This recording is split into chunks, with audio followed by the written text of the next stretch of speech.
Bonjour à toutes et à tous.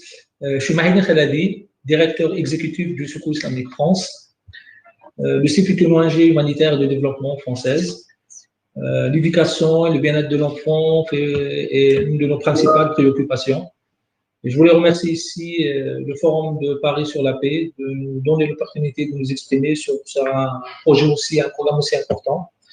Et nous sommes ravis de pouvoir vous présenter justement notre programme d'inclusion des enfants et des jeunes talibés au Mali et au Sénégal. Ces élèves des écoles coraniques traditionnelles sont très vulnérables. En dehors du système d'éducation formelle, ils n'ont pas un accès suffisant à leurs droits, comme le droit à l'éducation et à la protection, ici je pense aussi à la santé.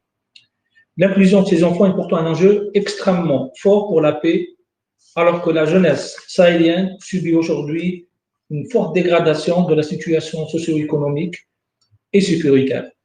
Inclure ces enfants et leur offrir les perspectives d'avenir est un enjeu majeur pour les sociétés de l'Afrique de l'Ouest, où 64% de la population a moins de 24 ans. Le CIF se fonde sur les valeurs humaines de l'islam, celles de la solidarité et du respect de la dignité humaine, notamment celle des enfants qu'il place au cœur de ses préoccupations. Ce forum est donc pour nous une opportunité de rendre plus visibles ces enfants laissés pour compte et de partager notre expérience de terrain en faveur de leur inclusion. Et comme je disais, c'était l'expérience du Mali et du Sénégal. Donc, je laisserai la parole à mes deux collègues, donc Laura Leflo, qui est chargée de plaidoyer et qui a suivi ce programme en profondeur, et aussi Elsa Bourget, notre référent enfance au sein du siège, qui pourrait aussi répondre à vos questions, et je suis aussi à votre disponibilité. Merci. Donc, Laura, à toi la parole. Merci Mahidine. Bonjour à toutes et tous. Avant de débuter la présentation, je vous précise que vous pouvez poser vos questions dans le chat et nous prendrons le temps à la fin de cette session pour y répondre avec Elsa et Mahidine. Alors, peut-être que certains d'entre vous connaissez déjà la problématique des enfants talibés et peut-être que vous-même vous travaillez sur la question. Mais en tout cas aussi, on a constaté que ce sujet, cette problématique reste tout de même assez peu connue et encore trop peu investie par les acteurs de la recherche, les acteurs du développement, les acteurs qui travaillent sur l'éducation ou la protection. C'est pourquoi nous avons voulu aujourd'hui faire cette présentation afin de rendre plus visible cette problématique des enfants talibés. Nous informons également que nous diffusons un rapport sur les talibés que vous pourrez consulter sur notre site internet très prochainement dans les jours qui viennent avec le recording également de cette session. Et ce rapport sera aussi en version anglaise. Donc, à présent, on va rentrer dans le vif du sujet. Alors, de quoi parle-t-on exactement aujourd'hui? Les enfants talibés, ce sont les élèves des écoles coraniques. Cela vient de l'arabe talib, qui veut dire l'étudiant. Alors, il existe plusieurs types d'écoles coraniques au Mali et au Sénégal, et même plus largement d'ailleurs dans le Sahel et en Afrique. Donc, il est important de bien distinguer ces différents types d'écoles, car les conditions de vie et d'apprentissage des enfants ne sont pas du tout les mêmes. Donc, grosso modo, on a des écoles coraniques formelles qui sont intégrées au système éducatif des pays, qui sont donc des écoles confessionnelles comme on en trouve partout dans le monde. Et à côté, il y a donc les écoles coraniques traditionnelles non formelles qui, elles, ne sont pas reconnues et ne sont pas intégrées dans les stratégies des ministères de l'éducation des pays. Elles ne bénéficient donc pas d'appui en termes financiers, en termes techniques, et elles ne vont pas suivre le curriculum national. Le seul objectif de ces écoles, c'est la mémorisation du Coran par la récitation. Les enfants peuvent fréquenter donc en alternance l'école classique, l'école publique et l'école coranique, mais parfois, en fait, il est très fréquent que ces écoles accueillent une dizaine à une centaine d'enfants qui sont en internat dans l'école coranique, c'est-à-dire qui vivent et étudient sur place et qui n'iront jamais à l'école formelle. Donc, les enfants talibés des écoles traditionnelles non formelles sont plutôt issus d'un milieu social très vulnérable. Ils viennent parfois de zones éloignées de l'école, parfois même de pays voisins. la majorité des familles en fait vont confier leur enfant à un maître coranique. C'est la pratique du confiage. Et ça, parfois, depuis leurs 5 ans, donc ils peuvent être très très jeunes, jusqu'au-delà de leur majorité. C'est donc cette pratique du confiage. Et le maître, il peut avoir à lui seul la charge d'une centaine d'enfants, comme je le disais, sans source de revenus, puisque les parents et les communautés ne vont pas forcément en fait assurer la prise en charge de l'enfant par le maître coranique. Donc, il n'y a pas forcément de source de revenus à ce niveau-là. Et il est important de comprendre que l'offre éducative coranique traditionnelle, elle est très ancrée dans les cultures ouest-africaines et dans les sociétés majoritairement musulmanes, comme le Mali et le Sénégal. Pour les parents, il est vraiment essentiel que l'enfant ait une éducation religieuse. Donc aujourd'hui, on n'a pas de recensement exhaustif du nombre d'enfants talibés, ni du nombre d'écoles coraniques traditionnelles non formelles, mais d'après quelques données existantes, on estime qu'il serait des centaines de milliers en fait dans la zone sahélienne, voire des millions. À Dakar, déjà, on estime qu'ils sont à peu près 200 000. Voilà, mais on sait que par exemple au Nigeria, il serait plus de 9 millions. Donc voilà, c'est un chiffre d'une assez grande ampleur. Donc ces écoles sont très répandues, difficiles à recenser dans la mesure où elles n'ont parfois même pas de structure physique. Donc elles peuvent même être itinérantes, être hébergées chez le maître coranique. Donc il est difficile en fait de les recenser. Le Secours Islamique France intervient dans ces écoles traditionnelles non formelles. Et donc dans ces écoles, les conditions de vie sont très précaires. Les enfants n'ont pas un accès suffisant aux services sociaux de base, l'accès à la santé, l'accès à l'eau, l'hygiène. Et donc, tout cela va exposer les enfants à des risques comme la malnutrition ou les maladies. Ils peuvent aussi être exposés à des risques d'abus et de violence, déjà au sein de l'école, puisque les enfants ne vont pas être forcément à l'abri des châtiments corporels ou de la violence des plus grands talibés sur les plus jeunes. Et il y a aussi la problématique de la mendicité. Alors, on entend beaucoup de choses sur les enfants talibés et la mendicité. Donc, en fait, bien souvent, le maître coranique ne peut pas répondre, ne peut pas prendre en charge tous les besoins des enfants. Donc, les enfants peuvent être contraints de mendier. Alors, il est important de savoir que la mendicité n'est pas systématique. Hein. Tous les enfants talibés ne mendient pas. Il y a une diversité, de réalité autour de ce phénomène. Donc, elle va être plus ou moins fréquente. Donc, l'enfant peut être effectivement amené à mendier pour un peu de nourriture, une petite somme d'argent par jour, pour des vêtements dans le quartier. Voilà. D'ailleurs, ils sont souvent confondus avec les enfants des rues dans les grandes villes comme Bamako ou Dakar. Donc, il y a tous ces risques et les enfants talibés sont d'autant plus vulnérables que beaucoup d'entre eux, en fait, ne sont pas déclarés à l'état civil et ou n'ont pas d'acte de naissance. Et on le sait, c'est ce qui leur permettrait d'exister au regard de la loi et d'accéder à leurs droits. Donc, ça accentue d'autant plus leur vulnérabilité. Enfin, sur le plan éducatif, les enfants et les jeunes talibés n'ont pas accès à une éducation séculière de qualité et un apprentissage utile qui leur permettrait d'obtenir un emploi décent dans le secteur formel. Il apprend à mémoriser le Coran via la récitation et il ne va pas maîtriser forcément les savoirs de base comme la lecture, le calcul. Voilà. Donc, et de ce fait, il ne va pas pouvoir bénéficier d'un système de passerelle vers le système formel. Et il n'a aucun diplôme à faire valoir, il n'a pas de certification. Voilà. Donc, de ce point de vue-là, on constate effectivement que ces enfants sont très vulnérables. Et donc, le Secours Islamique France a été alarmé par ces inégalités d'accès aux droits pour les enfants talibés. Et donc, on a commencé notre action dans des écoles au Mali et au Sénégal à partir de 2014. Donc ça, c'était les tout premiers projets. Et donc, progressivement, on a développé notre programme qui se poursuit aujourd'hui, à la fois au Sénégal et au Mali, avec une mise à l'échelle. Donc aujourd'hui, on intervient dans 65 écoles, 15 écoles au Sénégal et 50 écoles au Mali. Nous avons d'ailleurs des partenaires de mise en œuvre qui sont Save the Children au Sénégal et l'ONG ENDA au Mali que nous saluons aujourd'hui. Et nous sommes soutenus par différents bailleurs de fonds institutionnels que nous remercions. Il y a le Centre de crise et de soutien du ministère des Affaires étrangères français, l'Agence française de développement, l'Union européenne et l'Agence de coopération allemande GIZ. Donc, notre objectif, c'est l'inclusion des enfants talibés des écoles coraniques traditionnelles non formelles dans leur société. Parce que l'enjeu, finalement, c'est quoi? C'est que ces enfants soient enfin pris en compte dans les politiques publiques de leur pays et qu'ils ne soient plus laissés de côté, parce qu'ils sont encore beaucoup trop invisibles à l'heure actuelle. Aujourd'hui encore, comme je vous le disais, il s'agit d'une thématique vraiment peu connue, qui fait l'objet d'idées reçues, sensible aussi car ça touche aux faits religieux. Et donc, elle est encore peu ciblée vraiment par les acteurs du développement et par les politiques publiques de façon générale. Et il est important aussi de resituer ces enjeux dans le contexte sahélien aujourd'hui. Et comme le disait très justement Maïdine, il y a une forte dégradation de la situation socio-économique et sécuritaire dans le Sahel aujourd'hui.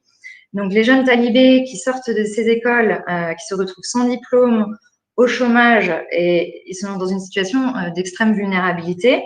Ils peuvent perdre confiance en leur avenir. Ils se voient aussi en décalage, par exemple, par rapport aux promesses qui circulent sur les réseaux sociaux et leur propre réalité. Donc, il faut prendre conscience qu'agir aussi pour ces enfants talibés, c'est lutter contre leur exclusion à terme au sein de leur société. Alors, que fait-on concrètement dans le cadre de notre programme?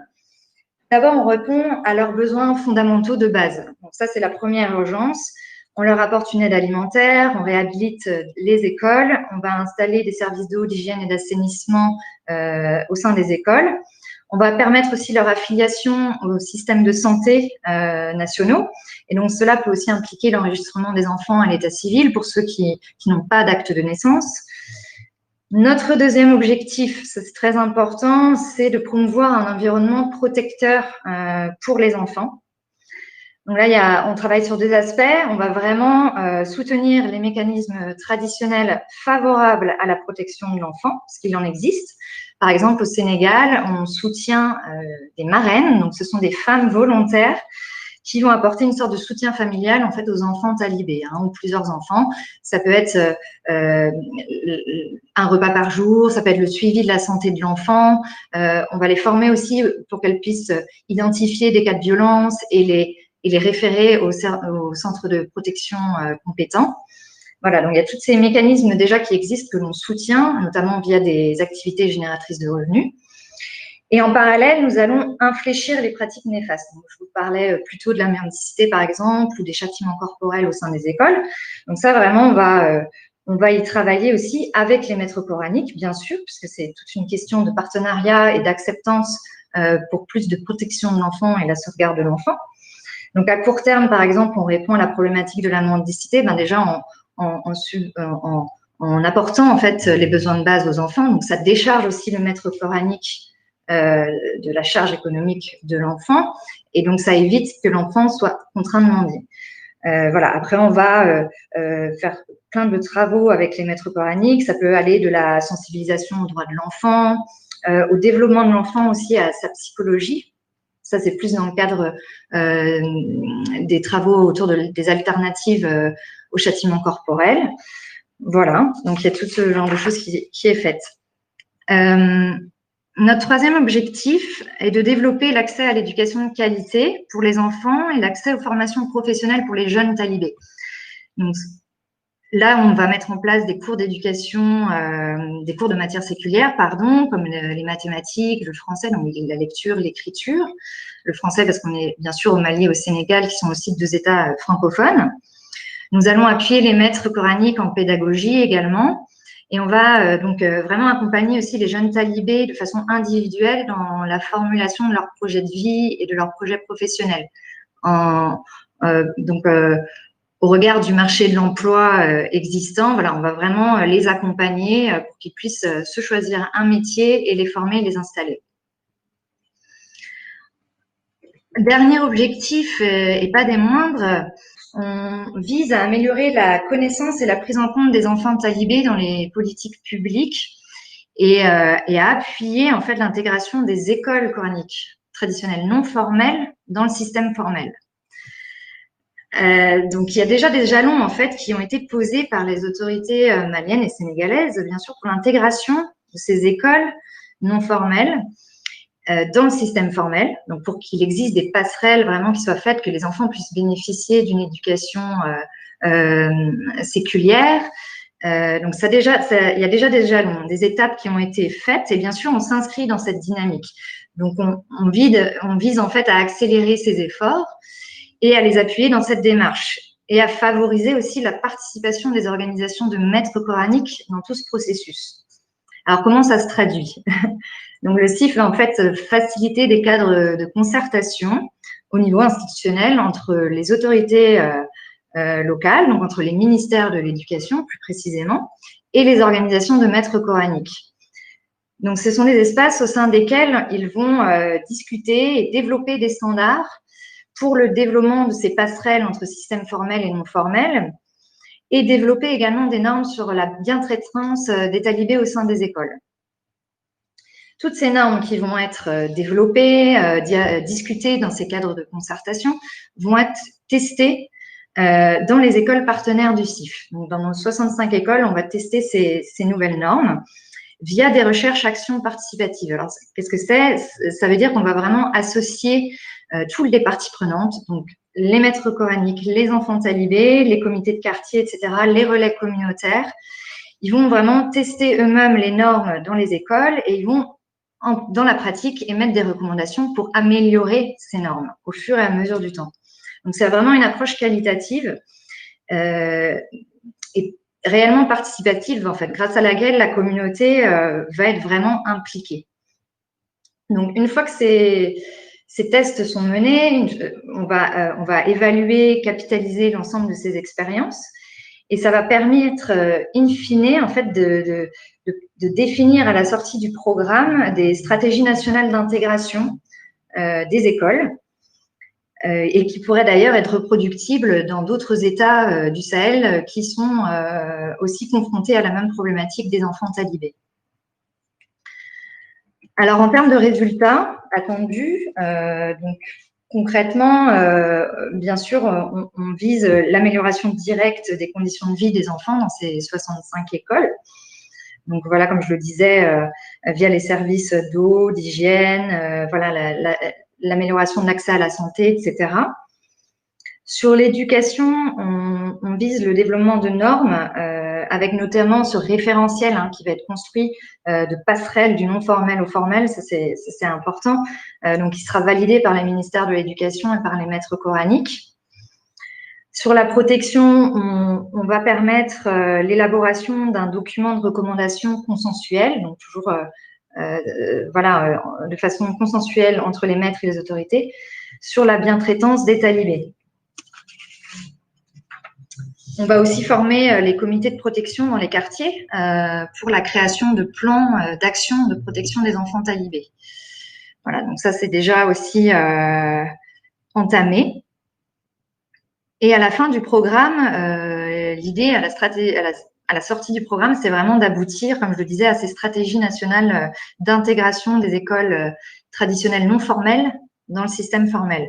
Donc, bien sûr, il y aura des étapes et donc cette participation de tous au sein des cadres de concertation est vraiment primordiale pour faire avancer l'inclusion des enfants talibés. Par exemple, au Mali, nous sommes dans l'attente aujourd'hui de l'adoption du décret de rattachement des écoles coraniques non formelles au ministère de l'Éducation. Vous voyez, il y a toutes sortes d'étapes encore qui doivent être accomplies. Voilà, mais il faut aussi prendre en compte tous les défis que cela soulève et notamment aussi le contexte. Donc, par exemple, au Mali, on a un contexte difficile avec un conflit aussi en cours. Donc, il y a eu aussi un changement de pouvoir très récemment avec des remaniements ministériels. Donc, c'est vrai que tout cela va prendre énormément de temps et d'investissement. Alors, face à cela, quelle est finalement notre plus-value, notre valeur ajoutée dans ce programme? Nous nous efforçons de mettre en œuvre une approche basée sur les droits de l'enfant. Donc, on va vraiment se focaliser sur la réalisation des droits de l'enfant et renforcer vraiment les capacités des autorités, des communautés autour de l'enfant pour qu'ils réalisent progressivement leurs droits. Et là, je fais ici donc le lien avec l'approche communautaire. On va vraiment essayer d'impliquer la communauté fortement dans le programme. Et ça va permettre aussi de lutter contre les idées reçues autour des écoles, des talibés et de favoriser aussi leur prise en charge par la communauté environnante. Donc, autre aspect essentiel, c'est bien sûr toute la relation partenariale qu'on a avec les maîtres coraniques, les autorités. C'est vraiment un indispensable à la réussite du projet. Donc, il faut vraiment voilà, aller lentement, ne pas interférer brutalement dans les pratiques. C'est vraiment des discussions de long terme. On travaille sur aussi des questions d'acceptation sur le long terme. Et donc, bien sûr, il y a aussi cette approche régionale qui permet l'échange de pratiques, d'initier des recherches-actions dans la sous-région et peut-être de diffuser vraiment nos connaissances dans la sous-région. Alors, bien sûr, comme je le disais, il y a beaucoup de défis. Donc, nous sommes face encore à un manque de priorisation politique de la problématique et des enfants talibés. Et il faut aussi prendre en compte donc, ces réticences parfois aussi des maîtres coraniques, des communautés et des familles aussi face au changement. Donc, puisqu'on parle d'une pratique ancestrale qui touche à la foi aussi et à la culture. Donc, c'est un sujet sensible qui sous-entend vraiment un changement de politique et de pratique sur le long terme. Autre défi aussi, il s'agit des modalités d'intégration des écoles qui va nécessiter vraiment un accompagnement étroit pour être appliqué et donc ça nécessite aussi des moyens. Et nous faisons face aussi aux défaillances finalement du système éducatif public, du système de protection, qui doivent aussi tous deux être en parallèle renforcés pour être capables d'inclure les enfants talibés. Puisque il suffit pas de dire finalement qu'on crée des passerelles pour que les enfants talibés puissent accéder au système formel. Il faut que le système formel puisse les accueillir. Il faut qu'il y ait assez d'infrastructures. Voilà, il faut que les familles soient soutenues pour qu'elles puissent amener leurs enfants à l'école. Donc, en tout cas, les enfants talibés ne doivent plus être laissés de côté et nous encourageons vraiment aussi l'investissement de tous dans cette thématique et pour leur apporter vraiment une réponse urgente à leurs besoins de base, voilà, pour améliorer les connaissances sur la problématique. Il faut que le processus d'intégration soit poursuivi par les États et soutenu par les partenaires techniques et financiers sur le long terme. Donc, en conclusion, je voulais souligner que notre participation au Forum de Paris pour la paix, c'est donc finalement en premier lieu un moyen de rendre visible cette problématique des enfants talibés, mais c'est aussi un appel à l'action pour favoriser les échanges, pour débattre autour de cette problématique des enfants talibés et de leur inclusion et accélérer vraiment l'élaboration des politiques inclusives pour les talibés, pour des sociétés finalement plus équitable et pacifique. Voilà pour cette présentation. Alors, on a quelques questions qui ont été placées dans le chat. On va maintenant tenter d'y répondre, bien sûr, avec donc Maïdine et Elsa. Alors, pardon. Le temps de lire les questions. Alors, comment collaborez-vous avec la société civile, les populations locales au Sénégal et au Mali pour avancer l'acceptance de votre projet? Oui, effectivement. Là, oui, c'est effectivement le lien de confiance qu'on construit au fur et à mesure du temps. Et c'est vraiment un programme qui tend à changer les comportements et les pratiques sur le long terme. Donc, on essaie de travailler vraiment étroitement avec eux, c'est beaucoup de discussions et c'est important que tout le monde participe. Donc, c'est vraiment ça la clé. Je pense que c'est la participation communautaire, la participation et l'implication active de toutes les parties prenantes dans notre programme qui fait que pas à pas, on peut voilà, mettre en place ces activités et avancer vers plus de protection de l'enfant talibé et vers l'accès à l'éducation séculière. Alors, et bien sûr, il y a tout ce travail aussi auprès des organisations de maîtres coraniques que l'on renforce dans leur structuration, parce que bien sûr, pour qu'ils soient partie prenante aux discussions, notamment au niveau des cadres institutionnels avec les autorités, il faut qu'ils soient en mesure d'être déjà représentés.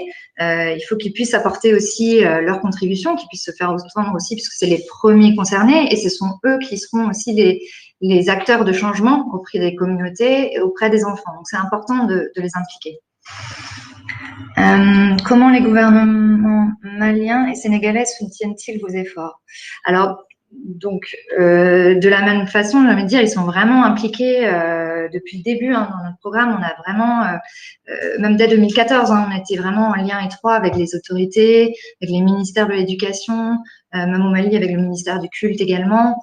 Voilà, donc il y a vraiment ce processus de participation et de partenariat qui est mis en place. Et donc là, par exemple, dans le cadre de ce programme, il y a même en termes de gouvernance du programme, il y a un comité même technique qui a été constitué et les autorités siègent dans ce comité technique avec le CIF, mais aussi avec les bailleurs de fonds institutionnels qui nous accompagnent et les organisations de maîtres coraniques. Donc, on veut vraiment avancer ensemble et c'est vraiment voilà, un programme que l'on mène en commun. Dans votre programme, outre l'inclusion, vous travaillez sur la contre-radicalisation. Comment? Je suis spécialisée dans le recrutement de jeunes adolescents et d'enfants peuls par des groupes djihadistes dans le centre du Mali. Beaucoup d'entre eux sortent de ces écoles coraniques non formelles. Alors, là-dessus, c'est vrai que c'est souvent un enjeu une question qui nous est posée. Je laisse Maëlyn répondre. Il faut juste que le programme, en fait, comme on disait, une approche communautaire via les associations représentatives, une approche institutionnelle avec les États, mais aussi en termes de l'objectif derrière, c'était l'enfance, comme on a dit. En fait, on considère que le CIF, dans cette démarche, n'est pas dans… Parce que des fois, on nous dit, vous travaillez contre la déradicalisation. On suppose déjà que les enfants sont radicalisés. Ce n'est pas le cas, premièrement. Donc, il faut faire attention à ça. Deuxième sujet, on considère qu'un enfant qui est instruit, qui sort avec une formation, qui peut parler une langue ou deux, qui sait lire et écrire, sera beaucoup plus difficile à le faire radicaliser qu'un enfant qui n'a aucune perspective. Et donc, in fine, même si le programme n'est pas un programme de lutte contre la radicalisation, in fine, il participera à la lutte contre la radicalisation. Donc, c'est une manière aussi, j'ai envie de dire, indirecte de le faire. Sachant que, voilà, dans l'approche communautaire, c'est extrêmement important de faire bouger les choses, mais comme c'est des choses ancestrales, donc on a besoin de temps pour faire ça. Je pense que voilà, il nous reste 3 minutes. Je ne sais pas s'il y a autre chose à dire sur ces questions-là entre communautaire, radicalisation. Il faut savoir que pour le ministère, par exemple, ce que je voulais vous dire, c'est qu'on a le ministère de l'Éducation nationale, on a le ministère de la Santé, tout ça, c'est nos locaux. Donc, Malien, par exemple, le cas du Mali, par exemple, c'est nos partenaires dans son programme et dans ce processus d'inclusion des enfants. Parce que ça a pris du temps, beaucoup plus que prévu, mais ça, à la fin, on aboutit maintenant. Les écoles, entre guillemets, suivies par le CIF, sont actuellement voilà, incluses, y compris dans le système d'éducation formelle et aussi dans la protection au niveau de la santé. Elsa, si tu veux nous dire quelque chose aussi. Pour conclure, il nous reste 2 minutes. Non, je pense qu'effectivement, Laura a même répondu à la dernière question, à quel type de résistance communautaire vos équipes font-elles face et comment elles adressent-elles. Donc, elle a bien rappelé qu'il s'agissait de normes sociales vraiment ancestrales et que c'est vraiment à travers un travail de participation avec donc, ces communautés depuis l'analyse de situation jusqu'à l'évaluation des projets, on permet effectivement de faire face au fur et à mesure à ces résistances. Voilà, je pense qu'on a répondu de façon ramassée à l'ensemble de vos questions.